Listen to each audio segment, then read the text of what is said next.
기도하겠습니다.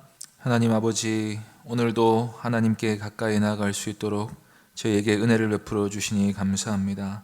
예수 그리스도의 피를 의지하여 하나님께 나아가오니 우리의 마음을 주의 은혜와 기쁨으로 충만하게 하여 주시옵소서. 주 예수 그리스도의 이름으로 기도하옵나이다. 아멘. 찬송가 269장 찬양하겠습니다. 찬송가 269장입니다. 찬송가 269장 함께 찬송하겠습니다. 그 참혹한 십자가에 주 달려 흘린 피 샘물같이 늘 흘러서 죄 씻어주시네. 값없어도 다 나와서 내 죄를 고하면 흰 눈보다 더 희도록 참 성결 얻으리. 나 믿노라 나 믿노라 그 보혈 공로를 흠없어도 피 흘리사 날 구원하셨네. 저 흉악한 한강도는 제 죄를 깨달아 죄 없으신 주 예수를 구주로 믿었네. 내 지은 죄 흉악하나 주 예수 믿으면 용서받은 강도같이 곧 구원받으리. 나 믿노라 나 믿노라 그 보혈 공로를 흠없어도 피 흘리사 날 구원하셨네. 온 백성의 죄 사하신 하나님 어린 양 그 십자가 지심으로 온 인류 구했네. 저 영원한 새 나라에 다 같이 모여서 금 검은고 한 곡조로 새 노래 부르리. 나 믿노라 나 믿노라 그 보혈 공로를 흠없어도 피 흘리사 날 구원하셨네. 하나님 말씀은 요한 1서 2장 1절 2절 말씀입니다. 신약성경 388쪽입니다. 요한 1서 2장 1, 2절 말씀입니다. 요한 1서 2장 1절 2절 말씀 한 목소리로 합독하겠습니다. 나의 자녀들아, 내가 이것을 너희에게 쓰면 너희로 죄를 범하지 않게 하려 함이라.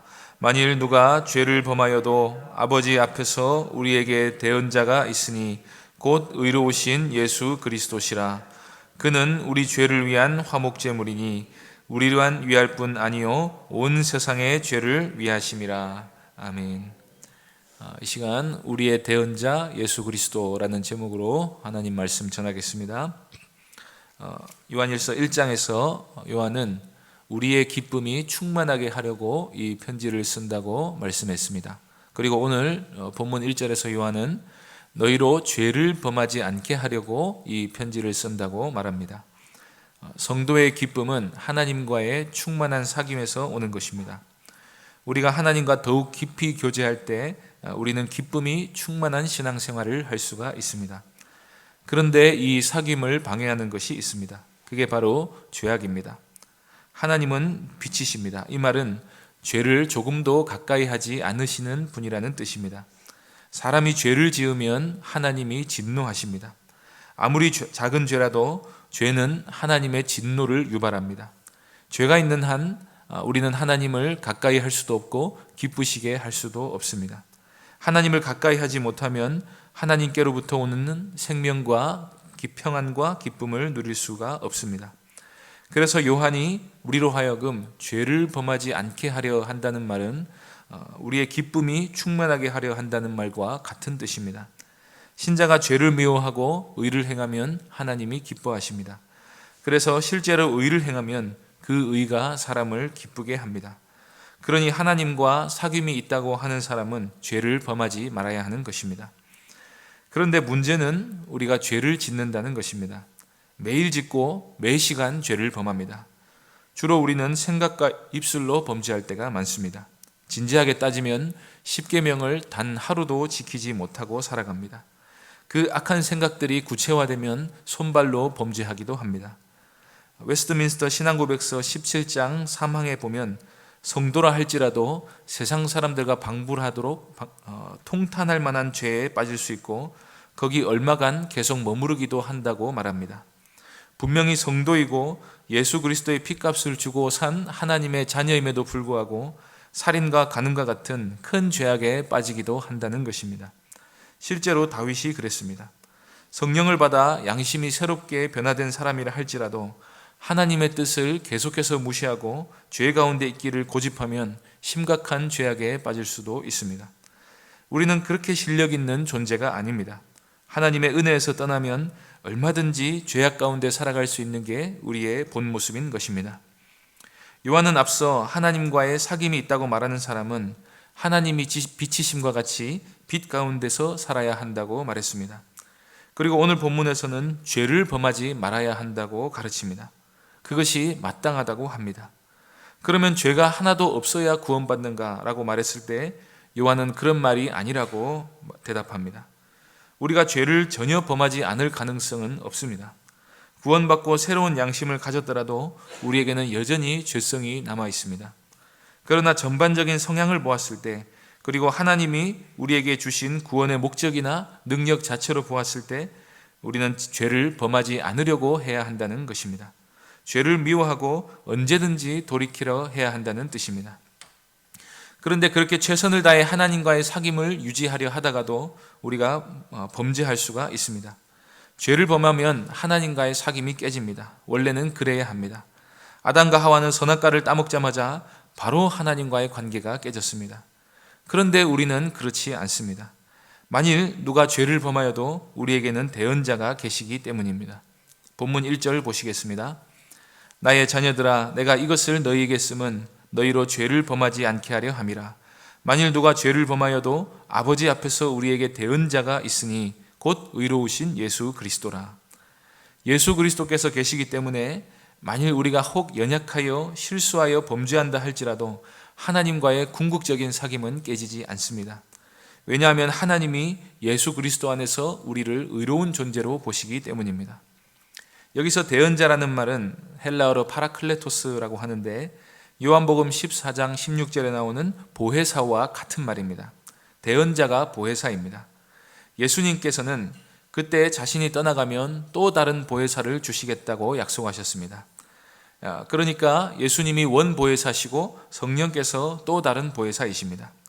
보혜사라는 말은 보호하시고 은혜를 베푸시고 우리의 스승이 되신다는 뜻입니다. 그런데 이 보혜사라는 단어는 원래 변호인, 대언자라는 뜻이 있습니다. 우리가 죄를 범할 때 그리스도께서는 우리를 변호해 주십니다. 자기의 의를 주시면서 이 사람에게는 죄가 없다고 대신 말해 주십니다. 예수님께서 우리의 변호사가 되어주시는 것입니다. 그리스도께서 우리를 대신하여 죽으셨기 때문에 우리가 죄를 범하여도 그리스도의 은혜로 우리는 용서함을 입게 되는 것입니다. 요한복음 1장 12절에서 요한은 우리가 이 예수 그리스도를 영접하면 하나님의 자녀가 되는 권세를 얻는다고 말씀했습니다. 아무리 죄를 지어도 성도는 하나님의 자녀입니다. 하나님께서는 그의 자녀를 결코 버리는 법이 없으십니다.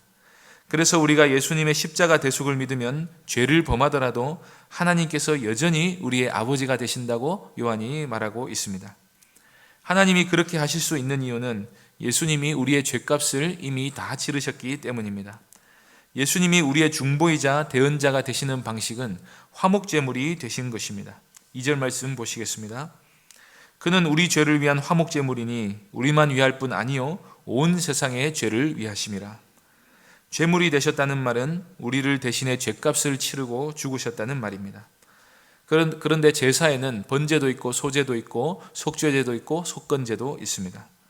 그런데 신약 성경은 아주 일관되게 예수님께서 화목제물이 되셨다고 말씀합니다. 이 화목제물이라는 말에 예수님의 속죄의 본질이 무엇인지 아주 선명하게 들어 있습니다. 우리는 하나님과 화목하게 될 필요가 있는 존재들입니다. 그 말은 우리의 죄가 하나님의 진노를 유발하고 있었다는 뜻입니다. 하나님은 죄인에 대해 매일같이 진노하십니다. 시편 7편 11절은 이렇게 말씀합니다. 하나님은 의로우신 재판장이시며 매일 분노하시는 하나님이시로다. 화목은 이 하나님의 진노를 전제로 합니다. 하나님이 진노하고 계신 이상 우리에게는 아무런 희망이 없습니다.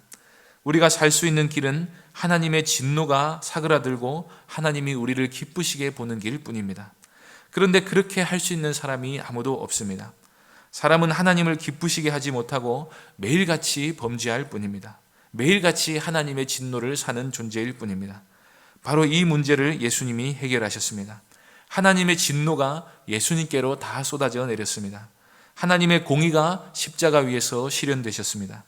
예수님이 대신 처벌받으셨기 때문에 이제 하나님이 우리를 보실 때는 아무런 진노도 없으십니다. 진노가 없으실 뿐 아니라 예수님의 의를 우리의 의로 보십니다. 그래서 우리를 보시고 예수님을 보는 것처럼 기뻐하십니다. 이제 우리가 하나님과 화목하게 된 것입니다. 로마서 5장 1, 2절은 이 복음을 감격에 겨운 어조로 말합니다. 그러므로 우리가 믿음으로 의롭다 하심을 받았으니 우리 주 예수 그리스도로 말미암아 하나님과 화평을 누리자.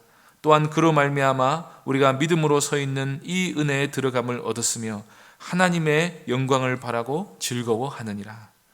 이제 우리는 하나님과 화평을 누리고 즐거워할 수 있는 존재가 되었습니다. 예수님이 우리를 위한 화목제물이 되셨기 때문입니다. 예수님 안에 있으면 하나님이 우리를 보시고 전혀 진노하지 않으십니다. 아니, 그 반대로 우리를 보고 기쁨을 이기지 못해 하십니다. 우리의 공로나 행위 때문이 아니라 우리가 예수님 안에 있기 때문에 그리하시는 것입니다. 그래서 예수님이 화목제물이 되셨다는 사실을 아는 사람은 이제부터 죄를 범하지 말아야 합니다.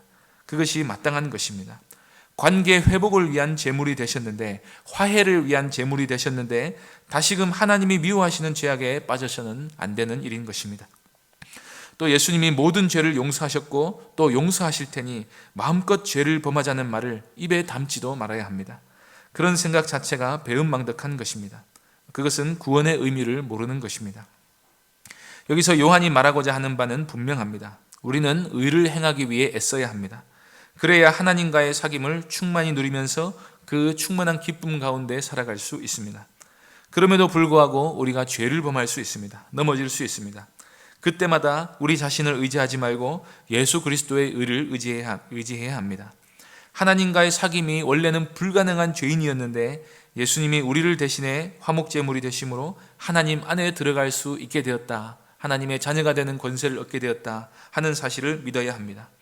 예수님께서 우리를 위한 대언자가 되셔서 지금도 우리를 위해 간구하심을 믿어야 합니다. 예수님을 통해서 하나님께 나아가는 것이지 우리의 실력으로 나아가는 게 아님을 진실로 믿고 붙들어야 합니다. 그 믿음 안에서 우리가 죄를 멀리하고 의를 행하면 하나님과의 충만한 사귐을 경험할 수 있습니다. 이 진리 안에 거하심으로 그리스도의 충만한 복을 나타내며 살아가는 모든 귀한 성도님들 되시기를 바랍니다. 기도하겠습니다. 하나님 아버지, 독생자 예수 그리스도를 우리에게 주심으로 하나님과 이 사귐을 온전히 회복하게 하여 주시니 감사합니다. 하나님 아버지, 이 은혜를 우리가 마음에 늘 품고 우리가 죄악 가운데 살 때에 하나님께 용서를 구하며 예수 그리스도의 십자가 의를 의지하며 하나님께 나아갈 수 있게 하여 주시옵소서. 주께서 우리의 죄를 위한 화목제물이 되셨음을 기억하고 또 죄를 범하지 않아야 한다는 사실을 늘 기억하고 날마다 의를 행하며 살아가는 저희가 될 수 있게 하여 주시옵소서. 주 예수 그리스도의 이름으로 기도하옵나이다. 아멘. 하늘에 계신 우리 아버지여, 이름이 거룩히 여김을 받으시오며 나라의 임하옵시며 뜻이 하늘에서 이룬 것 같이 땅에서도 이루어지이다. 오늘날 우리에게 일용할 양식을 주옵시고 우리가 우리에게 죄 지은 자를 사하여 준 것 같이 우리 죄를 사하여 주옵시고 우리를 시험에 들게 하지 마옵시고 다만 악에서 구하옵소서. 대개 나라와 권세와 영광이 아버지께 영원히 있사옵나이다. 아멘. 이 시간 먼저 말씀을 놓고 기도해 주시고 예배당 이전과 또 중직자 선거를 위해서 기도해 주시기 바랍니다. 교회를 위해 기도하실 때 교회의 하나됨을 지켜주시기를 간구하시고 교회의 본질과 사명에 충성된 교회가 되게 해주시기를 구하시기를 바랍니다.